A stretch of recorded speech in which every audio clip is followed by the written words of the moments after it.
Bonsoir à tous, bienvenue à cette réunion mi-semaine. Merci de prendre le temps de vous arrêter au milieu de la semaine pour passer du temps dans la présence de Dieu, pour passer du temps à l'entendre nous parler. Je suis vraiment convaincue qu'on va vivre un moment puissant dans sa présence et qui va venir toucher nos cœurs. Alors avant de commencer, avant d'entendre la prédication, qu'on puisse juste faire élever nos louanges à Dieu ensemble. Tous ont besoin d'être aimés, d'un amour sans limite. Que ta grâce coule en moi. Tous ont besoin de pardon, de la beauté d'un sauveur, l'espoir des nations. Est-ce qu'on peut chanter tous ensemble? Sauveur, il déplace les montagnes. Sauveur, il déplace les montagnes. Mon Dieu sauve avec puissance. Il sauve avec puissance. Pour toujours, créateur du salut. Jésus a vaincu la mort. Il a vaincu la mort.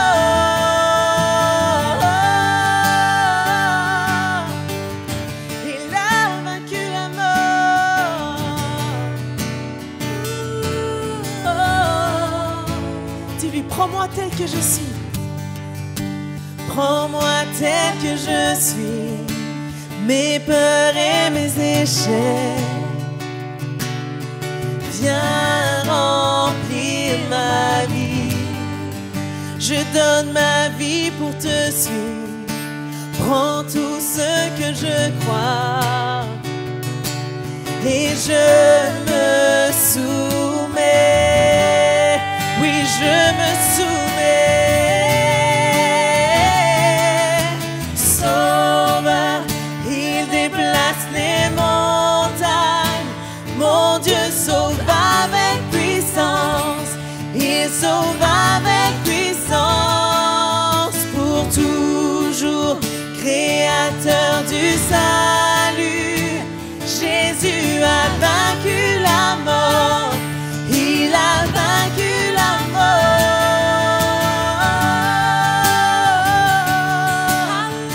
Tu es tout puissant, Jésus.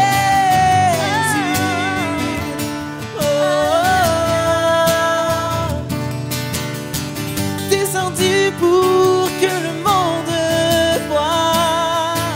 Nous chantons pour la gloire du roi ressuscité. Descendu pour que le monde voie.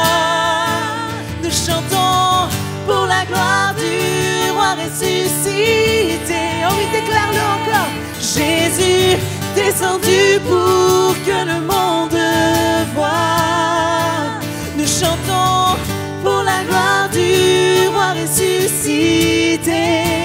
C'est le nom Jésus descendu pour que le monde voit. Nous chantons pour la gloire du roi ressuscité. Et chantons-le.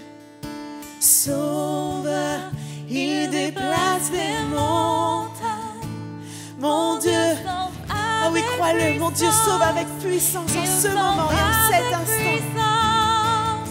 Pour toujours, créateur du salut.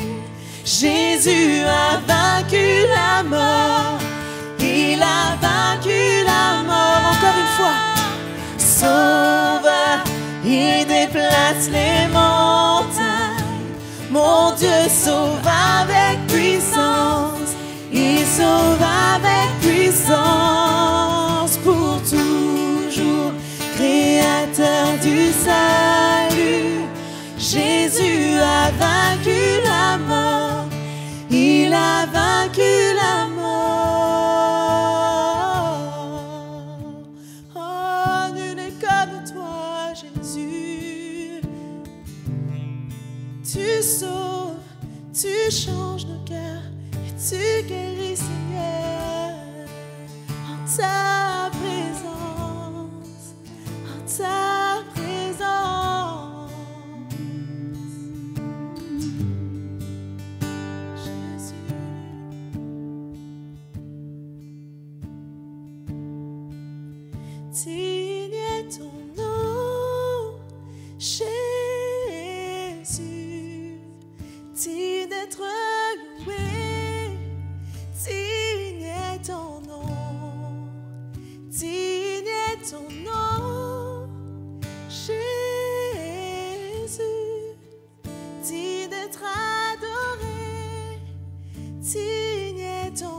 et dis-le encore. Digne est ton nom, Jésus, digne d'être loué, digne est ton nom, digne est ton nom, Jésus, digne d'être adoré, digne est ton nom.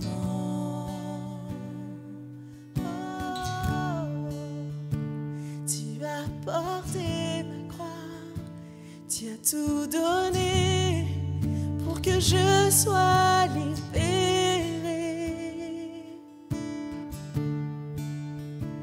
Maintenant ma vie tienne et à jamais je chanterai ta bonté. Digne est ton nom, Jésus,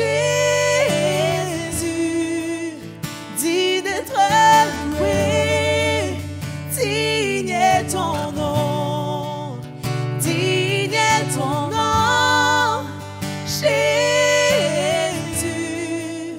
digne d'être adoré, digne est ton nom.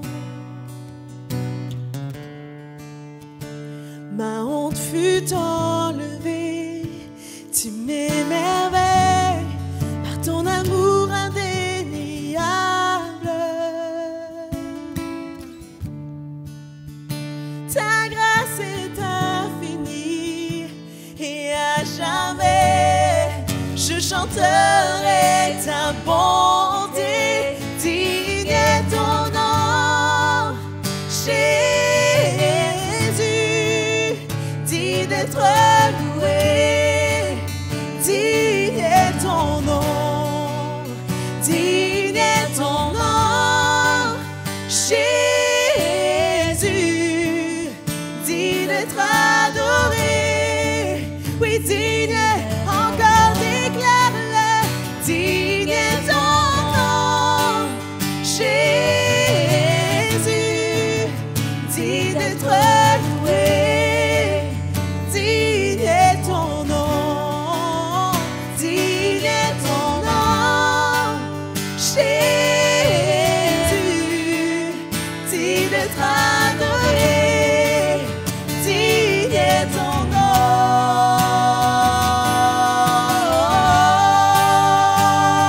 À toi la gloire, Seigneur, à toi la louange. Nous t'élevons, nous t'exaltons, Seigneur. Tu es digne de louange, Dieu. Tu es merveilleux.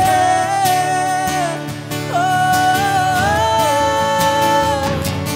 dans les cieux, ton nom est exalté. Sur la terre, tu es loué.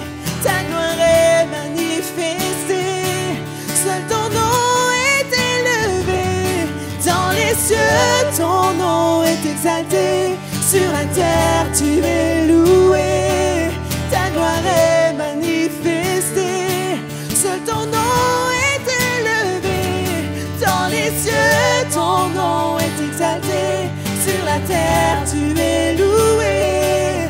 Ta gloire est manifestée. Seul ton nom est élevé. Dans les cieux, ton nom est exalté. Sur la terre, tu es loué. Ta gloire est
Je reviens au cœur de la louange.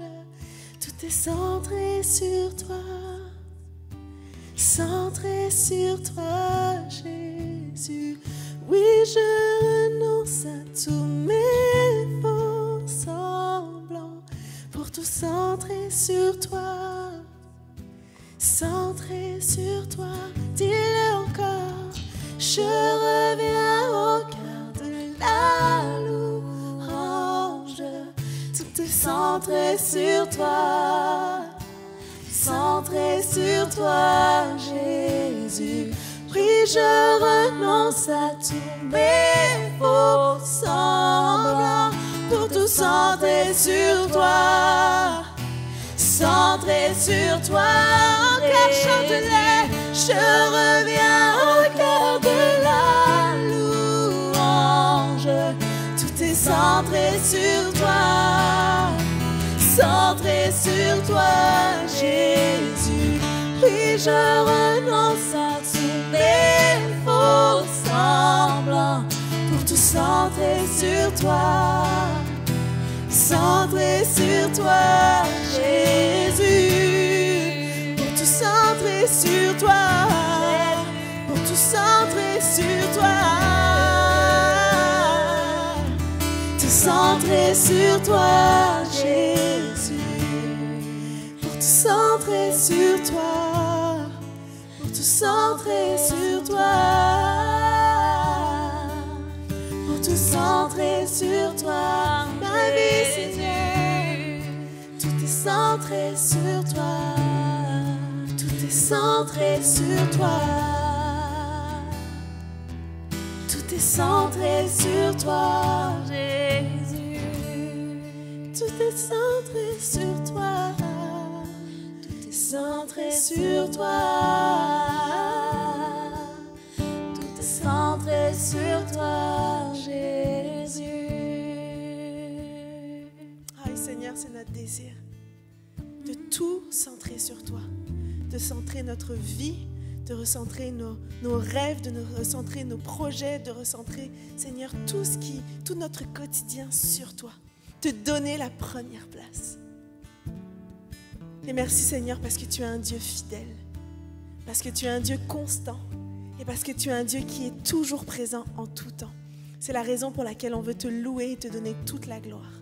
Parce que tu nous aimes et que tu nous as tant aimés. Mais pour qui tu es? Parce que tu es ce Dieu merveilleux, si grand et si puissant. À toi soit la gloire, l'honneur et la louange, Jésus. Amen.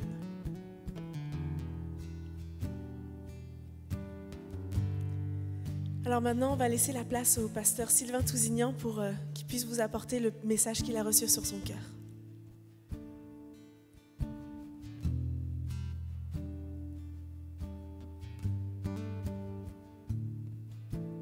Alors, bonsoir et bienvenue à cette réunion mi-semaine qu'on va vivre ensemble comme un moment oasis en plein milieu de la semaine, un moment de rencontre où on veut s'encourager les uns les autres, mais tous ensemble en virtuel.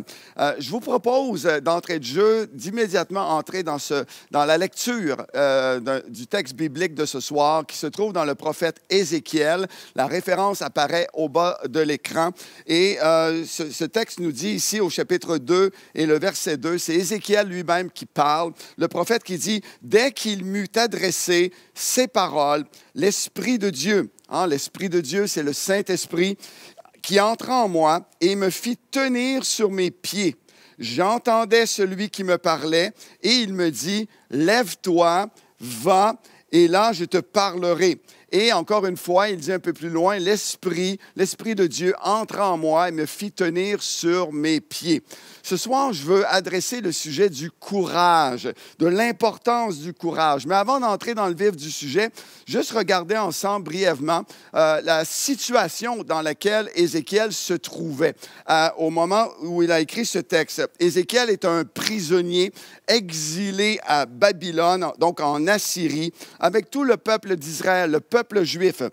Ézéchiel est pourtant un homme de bien et il est quand même le fils d'un sacrificateur, le fils d'un prêtre, un homme religieux occupé aux affaires du temple. Ézéchiel a été élevé dans les voies de Dieu et même son nom, le nom Ézéchiel signifie « celui qui contemple Dieu ». Donc on peut présumer qu'Ézéchiel était un homme de bien, un homme qui aimait le Seigneur, un homme qui aspire à servir Dieu comme son papa.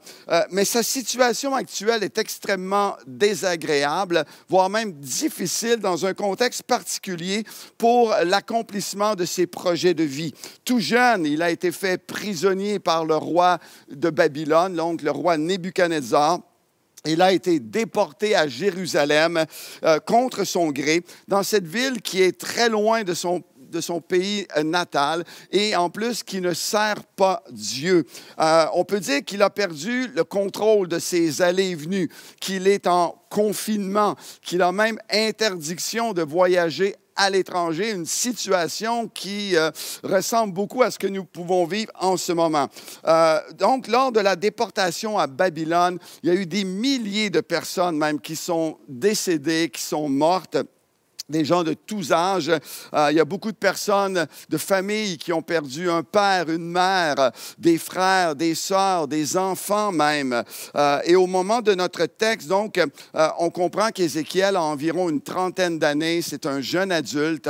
Et ça fait 5 ans déjà que la captivité du peuple juif à Babylone perdure. Alors, après 5 ans, il y a une fatigue certainement. Il y a une fatigue d'entendre parler de captivité, d'entendre parler de confinement, d'entendre parler de restrictions. Donc, on peut imaginer les répercussions sur son style de vie aussi depuis 5 ans. Et c'est à ce moment-là, à cet endroit précis, qu'Ézéchiel va recevoir une mission de la part de Dieu, une mission particulière où Dieu va l'envoyer vers le peuple juif afin de proclamer un message, afin de dire des paroles qui seront parfois très dures à prononcer, très dures à entendre également. Oui, il y aura un message d'espoir, un message d'espérance, mais aussi il y aura des paroles qui vont percuter de la part du Seigneur qui seront plus difficiles. Ézéchiel ne se sent pas la force de le faire. Il sent tout le stress, il sent tout le poids, le stress, et c'est très anxiogène pour lui comme situation, non seulement dans la déportation et dans son confinement, mais aussi dans cette mission particulière qu'il a dans une période difficile. Alors, je peux facilement imaginer toute l'anxiété, toute la peur qui monte dans les veines et qui coule dans les veines de ce jeune adulte qu'est Ézéchiel. Et c'est alors que Dieu lui fait vivre une expérience ou cette expérience particulière dans une situation particulière. Le texte que nous avons lu au début de ce message, dès qu'il m'eut adressé ces paroles, l'Esprit entra en moi et me fit tenir sur mes pieds. J'entendais celui qui me parlait et il me dit, « Lève-toi, va, et là je te parlerai. » Et encore une fois, il réitère, « L'Esprit entra en moi et me fit tenir sur mes pieds. » Nous avons besoin de courage à tous les jours, mais particulièrement dans cette période dans laquelle nous sommes, une période qui est éprouvante et qui vient mettre au défi, qui vient mettre à l'épreuve notre capacité à comprendre ce qui se passe, qui vient mettre à l'épreuve notre caractère aussi dans un moment comme celui-ci, ainsi que le courage de nous tenir sur nos pieds, de tenir ferme à nos valeurs et à nos convictions, parce que la vie doit continuer aussi. Donc, on doit continuer à avancer, on doit continuer à marcher, on doit continuer à progresser également et accomplir ce à quoi Dieu nous a destinés, ce pourquoi Dieu nous a appelés, chacun pour notre vie. Alors ce soir, nous allons regarder ensemble ce qu'est le courage. Qu'est-ce que c'est que le courage? Nous allons aussi voir quand et pourquoi nous devons manifester du courage. Et finalement, on va découvrir ou peut-être redécouvrir comment être renouvelé dans notre courage. En fait, ensemble, nous allons voir ce soir comment on peut reprendre courage, comment on peut prendre courage dans les jours difficiles ou dans toute autre situation que la vie sur Terre nous fait passer au travers. Alors d'abord, qu'est-ce que c'est que le courage? Je vous dirais en premier lieu que le courage, ce n'est pas l'absence de peur. Ce n'est pas ne pas avoir peur, j'ai du courage. Donc, très souvent, on croit que les personnes qui sont courageuses ou qui manifestent du courage sont des gens qui n'ont pas peur. Et c'est à tort que nous croyons cela, parce que le courage et la peur sont toujours deux notions qui marchent toujours ensemble. Le courage, ce n'est pas non plus de faire des choses téméraires, de faire des choses dangereuses, juste pour montrer qu'on n'a pas peur, juste pour montrer qu'on est game, comme on dit au Québec.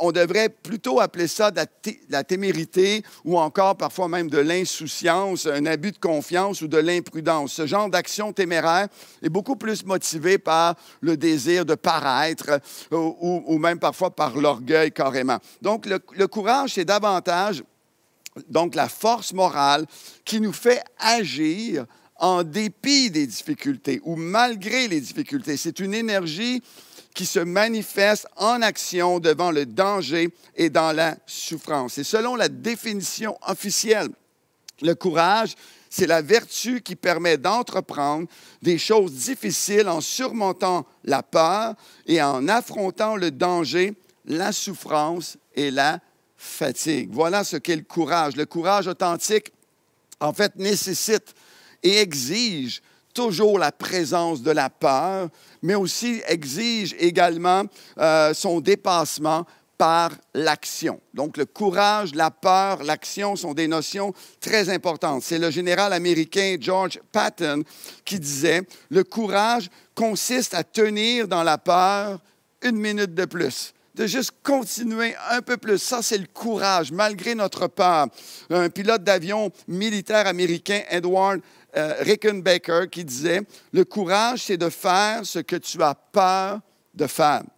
Il n'y a pas de courage à moins que tu aies peur. » Mais le courage n'est pas seulement associé à la peur ou aux grands exploits. Il n'est pas seulement vu lorsqu'il y a des grands exploits qui sont faits dans l'histoire de l'humanité, mais le courage est aussi et surtout une aptitude au quotidien qui est manifestée par très souvent des personnes qui ne sont pas remarquées, par des personnes ordinaires comme vous et moi. En fait, par un étudiant qui se lève tôt et qui se couche tard, qui dit non à certains loisirs, divertissements ou sorties parce qu'il veut étudier, se préparer pour son examen, parce qu'il a en vue un futur plus prometteur que ce qu'il vit présentement. Et pour moi, ça aussi, c'est du courage. C'est aussi le courage par une mère de famille monoparentale qui se lève très tôt, qui prépare le petit déjeuner pour ses enfants, le lunch, le repas pour ses enfants, tout en se préparant elle-même, qui va les habiller, qui va les conduire donc au service de garde, et qui se dépêche pour se rendre à son lieu de travail et qui, le soir, lorsqu'elle revient après une journée stressante et fatigante, fait les mêmes gestes, mais à l'inverse, pour préparer ses enfants pour le lit et pour la nuit. Donc, pour moi, ça aussi, c'est du courage au quotidien. Ou encore par un père de famille qui se lève à 5 heures du matin pour avoir du temps à prendre avec le Seigneur, prendre son temps avec Dieu pendant 30 minutes et se préparer ensuite pour aller travailler alors que tous les autres dorment encore ou qu'il fait encore noir, nuit à l'extérieur. Pour moi, ça aussi, c'est du courage au quotidien. Quand avons-nous besoin de courage? Je suis persuadé que vous avez déjà remarqué que la vie sur Terre apporte énormément son lot d'épreuves, de défis, de difficultés que nous n'avions pas prévues. Ce qui signifie que le courage est nécessaire à tous les jours. Vivre sur Terre exige du courage. Et ça, peu importe notre niveau de vie, notre niveau d'éducation, nos talents, nos habiletés ou nos conditions de vie, la vie exige du courage, demande du courage et met à l'épreuve notre courage. À chaque jour, il nous faut démontrer du courage de prendre les bonnes décisions, le courage de faire les bons choix durant une journée, comme de dire non face aux propositions de notre adversaire ou aux tentations du péché, comme de dire la vérité, même lorsque ça tourne à nos inconvénients, même si c'est contre nos avantages, ou comme faire ce qu'on a dit qu'on allait faire. de tenir nos promesses, même si ça demande un effort de notre part, ou comme de tenir ferme, d'aller jusqu'au bout quand toutes les cellules de notre corps nous interpellent à arrêter, à ralentir, à diminuer dans nos efforts ou à lâcher prise, comme de demander pardon, par exemple, et de réparer nos gaffes, de réparer nos erreurs. Ça demande du courage, comme de continuer à tenir ferme contre une maladie qui s'étire et qui nous affaiblit de jour en jour, comme de continuer à vivre avec un handicap qui rend toutes les actions quotidiennes plus difficiles que pour la majorité des gens autour de nous. Alors, vous aurez compris que le courage est probablement la qualité ou la vertu, la qualité la plus sollicitée et la plus nécessaire pour vivre et survivre dans notre société aujourd'hui. À quoi sert le courage? À quoi ça sert d'avoir du courage? Bien, le courage, ce n'est pas simplement ou seulement associé à la peur, mais surtout, pour moi, le courage, c'est ce qui est associé à l'action. C'est ce qui nous met en mouvement, à l'action. Le courage conduit une personne à entreprendre une action, à poser un geste, à faire un choix et à s'y investir. Le courage, c'est le moteur du cœur qui nous permet de faire quelque chose, qui nous pousse à l'action. Le courage, c'est nécessaire pour mettre en action, c'est-à-dire lorsque la peur nous paralyse, lorsque la fatigue nous épuise, lorsque la fatigue veut nous faire ralentir ou même veut nous arrêter. Ça va être le courage qui va nous permettre de continuer. Je pense à un personnage de la Bible, Josué. Josué qui, après le décès de son prédécesseur, donc Moïse, s'est retrouvé en charge et dans une très grande responsabilité, s'est retrouvé donc en charge de tout le peuple d'Israël qui était au bord du pays de Canaan et de les conduire à l'intérieur de ce pays et de faire une conquête sans précédent.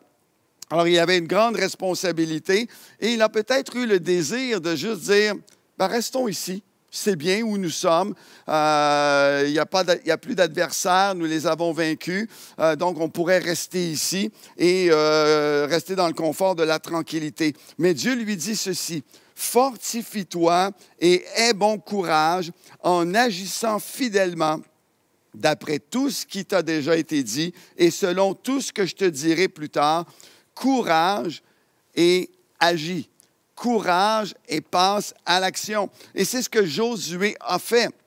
Il s'est levé à la tête du peuple, il a marché devant lui pour affronter les plus grands combats de sa vie, en fait, qui se sont présentés devant eux, et Dieu les a conduits à la victoire telle que nous le voyons dans le livre de Josué. Des victoires sur Jéricho, des victoires sur toutes les villes qui étaient là dans le pays de Canaan. Je pense aussi à David.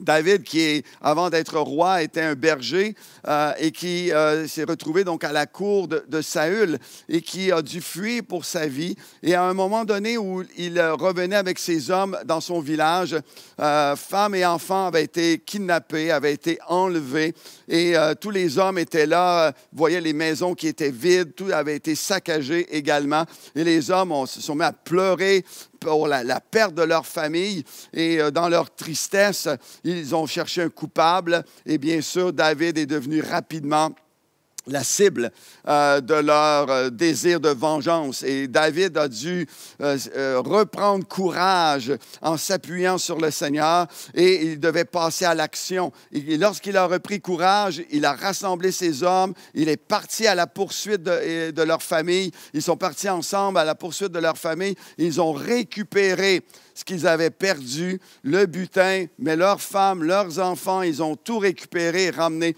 à la maison. Encore une fois, le courage a mis David et ses hommes en action, en poursuite et à la guerre également. Alors, à quoi ça sert le courage? Ça sert à agir. Ça sert à intervenir, ça sert à avancer, à faire quelque chose, à accomplir, à investir, à s'investir nous-mêmes, à tenir ferme dans des moments difficiles. Alors, si le courage est toujours associé à la peur, le courage est toujours aussi associé à l'action, au geste, au mouvement, à la mise en marche, Alors, si vous entendez parler d'une personne qui a accompli un exploit, qui a accompli quelque chose de significatif dans sa vie, si vous remontez au point de départ de cette action, vous allez y retrouver le courage. Alors, question qu'on peut se demander, et certainement que vous vous demandez, comment avoir ce courage? Comment avoir ce courage d'intervenir, d'agir, de me mettre en mouvement, de tenir ferme? Comment nourrir ce courage? Comment reprendre courage dans des moments comme nous vivons aujourd'hui? On le sait tous, on peut prendre courage ou on peut perdre le courage. On peut s'encourager, donc faire entrer le courage en nous, ou on peut se décourager, donc se distancer du courage.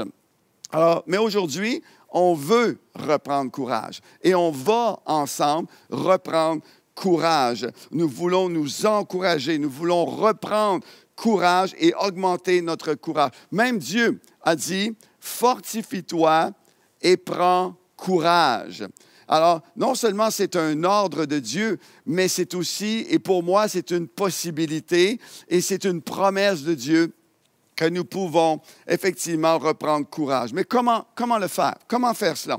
Si je reviens à notre texte de départ, si on revient au texte d'Ézéchiel, alors que Ézéchiel dit, « Dès qu'il m'eut adressé ces paroles, l'Esprit de Dieu, le Saint-Esprit, entra en moi et me fit tenir sur mes pieds.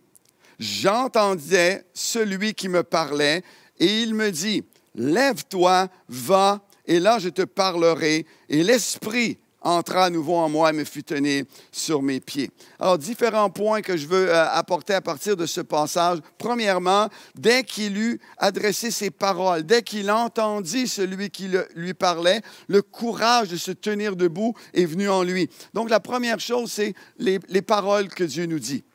Ce que Dieu nous communique. Nous prenons courage ou nous reprenons courage par les paroles de Dieu. Ça nous donne du courage lorsqu'on entend Jésus qui dit à cet homme, « Prends courage, mon enfant, tes péchés te sont pardonnés. » Pour moi, c'est probablement la source de tout le courage dont nous avons besoin. C'est encourageant de savoir que tous nos péchés, passés, présents et futurs, sont pardonnés, que nous avons été, que nous sommes pardonné. Pour moi, c'est le plus grand encouragement de savoir qu'il n'y a maintenant pour nous aucune condamnation devant Dieu, de la part de Dieu. Laissons-nous encourager quelques instants par quelques textes de la Bible. Le prophète Ésaïe dit, « Ne crains rien, car je suis avec toi. Ne promène pas des regards inquiets, dit le Seigneur, car je suis ton Dieu.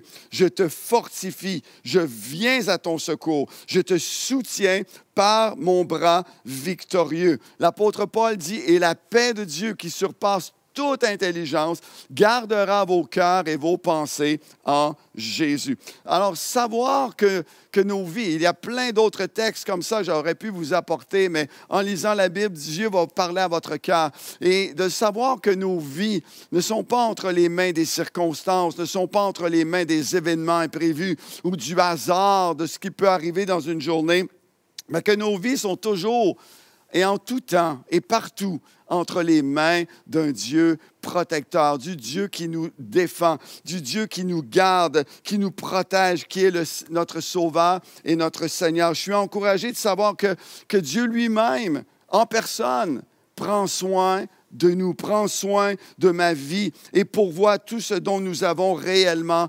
besoin. Il est notre soutien, notre consolateur, notre appui, notre secours, notre justification, notre salut, notre victoire. Il est notre délivrance partout et tout le temps et en tout temps également. En sachant tout ce que Dieu est et tout ce que Dieu fait pour nous, ses enfants, non seulement nous ne perdons pas courage, comme nous dit la Bible, mais nous retrouvons et nous reprenons, nous augmentons notre courage dans chaque situation que la vie sur terre peut nous apporter.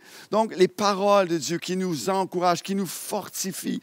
Deuxièmement, le texte d'Ézéchiel nous dit, « L'Esprit de Dieu entra en moi et me fit tenir sur mes pieds. » Donc, la présence du Saint-Esprit, la présence de Dieu par le Saint-Esprit. Le Saint-Esprit entra en moi et me fit tenir sur mes pieds. J'aime cette parole, j'aime ce texte qui m'a touché et impacté il y a quelque temps de cela. Le Saint-Esprit nous fait tenir sur nos pieds. C'est lui qui nous donne le courage de tenir debout pour continuer à avancer, pour continuer à marcher et parfois juste pour tenir ferme devant les difficultés. Voilà ce que le Saint-Esprit fait et veut faire encore une fois dans ta vie également. Nous donner encore plus de courage aujourd'hui, demain, pour faire face au lot de situations imprévues qui peuvent arriver. C'est ma prière le matin. Saint-Esprit, fais-moi tenir sur mes pieds. Saint-Esprit, aide-moi, entre en moi, viens en moi, me donner ce courage dont j'ai besoin, que je puisse être capable de parler lorsqu'il est le temps de dire quelque chose, ou avoir le courage de me taire lorsque ce n'est pas nécessaire que je parle, que je puisse prendre les bonnes décisions, faire les meilleurs choix possibles dans chaque situation, que j'ai le courage, même si c'est difficile. Alors, pendant que nous prenons du temps dans la louange, dans l'adoration, lorsque nous exposons devant Dieu nos besoins, le Saint-Esprit fait une œuvre à l'intérieur de nous et il nous redonne du courage, il nous fortifie, ça nous fait du bien ensemble, dans sa parole, dans sa présence. Et dernièrement, un troisième point que pour moi est une source d'encouragement dans ma propre vie, c'est la présence des autres. La présence de personnes qui sont encourageantes, de personnes qui sont courageuses autour de moi. Et pour moi, c'est une grande source de courage dans ma vie. C'est la présence et le soutien de personnes significatives pour moi. Nous ne sommes pas seuls.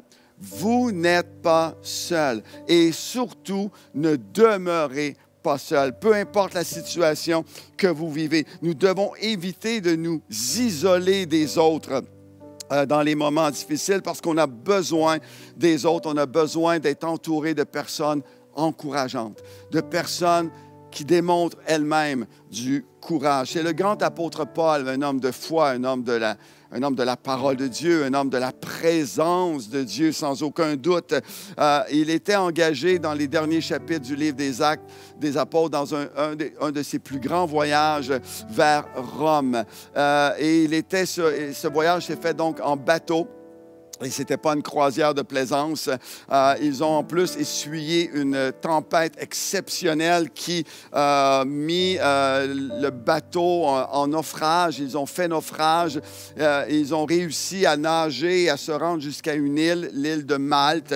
Et par la grâce et le secours de Dieu, personne n'a péri. Ils ont tous survécu à cette situation et ils ont pu reprendre quelques semaines plus tard. Donc, le voyage jusqu'à Rome, jusqu'en Italie. Et alors qu'ils s'avançaient vers Rome, des frères, des chrétiens de Rome qui ont su qu'il allait arriver, qu'il était presque arrivé, ils sont allés à sa rencontre.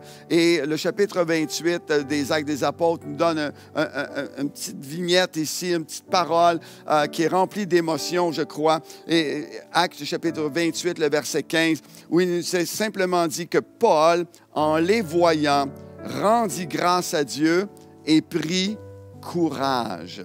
Et je peux facilement imaginer le sourire de Paul, ses yeux s'illuminer, le courage revenir dans son cœur en voyant ces hommes, ces femmes qui venaient à sa rencontre, des frères et des sœurs de l'Église qui venaient pour le rencontrer.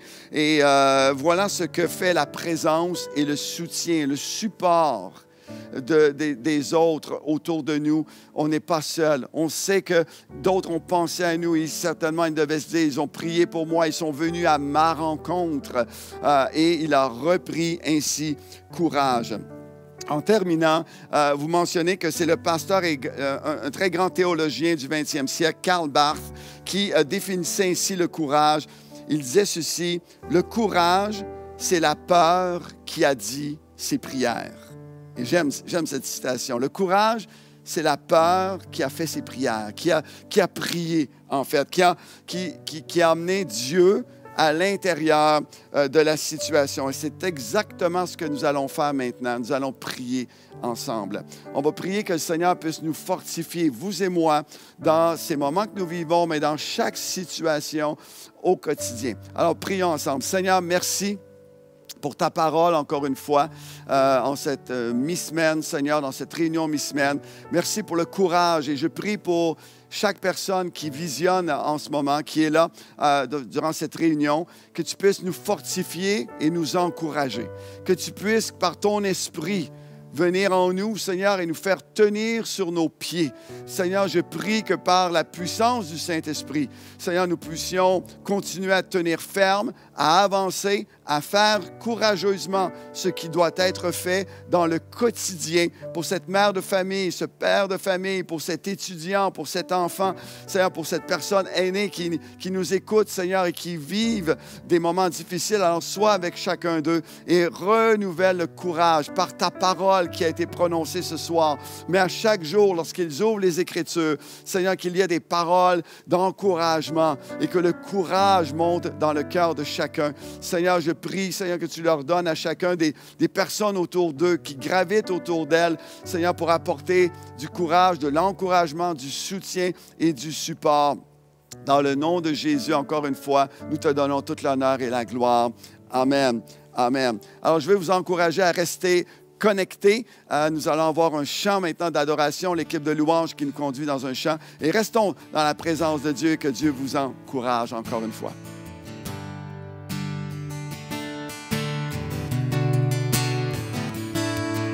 Sauveur, il déplace les montagnes. Mon Dieu sauve avec puissance. Il sauve avec puissance. Pour toujours, créateur du salut. Jésus a vaincu la mort. Il a vaincu la mort. Sauveur, sauveur, il déplace les montagnes. Mon Dieu sauve avec puissance. Il sauve avec puissance. Pour toujours, créateur du salut. Jésus a vaincu la mort. Il a vaincu la mort.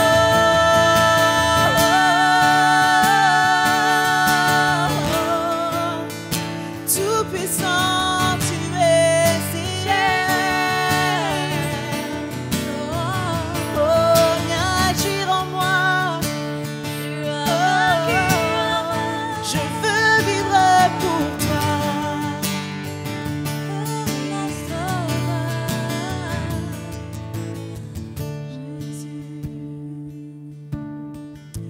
Ah oui, merci d'avoir été avec nous ce soir. Vraiment, on a passé un bon moment dans la présence de Dieu.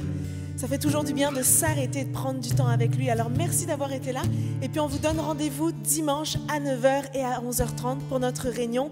En attendant, restez connectés avec nous toute la semaine et soyez bénis.